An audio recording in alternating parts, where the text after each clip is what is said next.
The other comment I think Jeff made is that our priests are excellent in performing wedding ceremonies.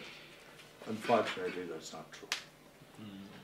That's not true in most cases. That doesn't mean there isn't a priest who can do the way we do, but it is just generally not true. And this is I talked about the 3 weeks of stressful life. It started with a wedding Kamala and I attended 3 weeks ago. And this was even a priest who I knew. I sat there, I couldn't believe. He knew nothing in terms of the few mantras. There is a mantra here which you will hear tomorrow. Dhruvante Raja Varno Dhruvam Devo Brihaspatihi. And it's if you look at the meaning and all of that, okay, it's all right, but it isn't an essential. Or specific to the wedding, specific. that's the thing. And the man repeated it so many times. And I didn't watch the Saptapadi and the Kanyadanam, all of these essential elements. I was shocked actually. Actually, to be honest with you, I was very mad. Shocking is not the, And, but the point I'm making is, they are counting on one fact.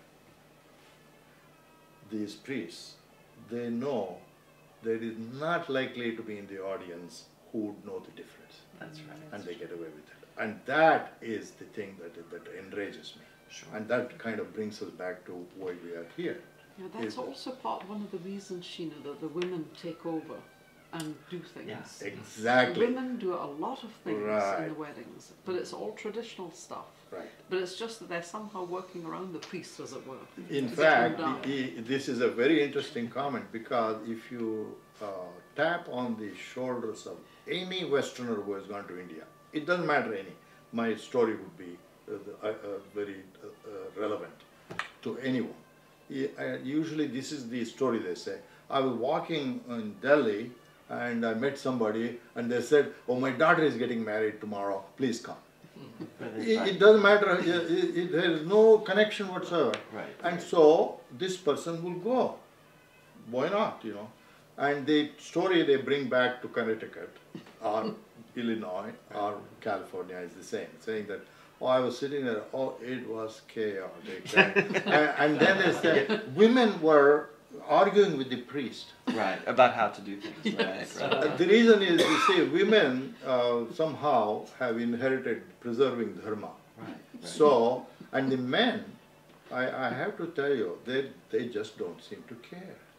And so there is this argument between the priest and now this is a general observation. And so, when we say priests, and the other thing too, I watched 2.5 hours of video last night of my nephew's wedding in 1996. This is 10 years before my book appeared. At that time, I had no idea I was going to do any of this. Okay. And you are welcome to, or probably during the lunch or something I could play, you will see it is overwhelmed by film music, some classical music, and some. And the priest is sitting there. I can't hear a word of what he's saying. That's right. And neither the audience doesn't seem to care at all. Right. There are only 3 or 4 people on the stage, the principals, and they ask, "Is this what you want to do?" He will say, "Yes, sir," and he's uttering something. Nobody cares.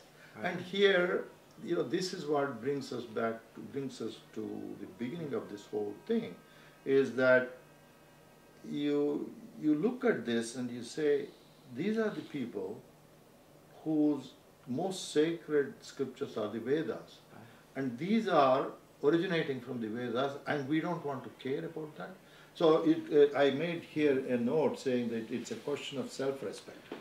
We have to respect ourselves. And if you cannot respect your scriptures, and by the way, these people, our own people, who go to a church wedding, and they look at the discipline and the solemnity and all of that, and they cannot connect the dots, saying that, wait a minute, if that is what I really enjoy, Why am I not making sure that my priests do that so that I can enjoy my tradition too, my scriptures too? So it became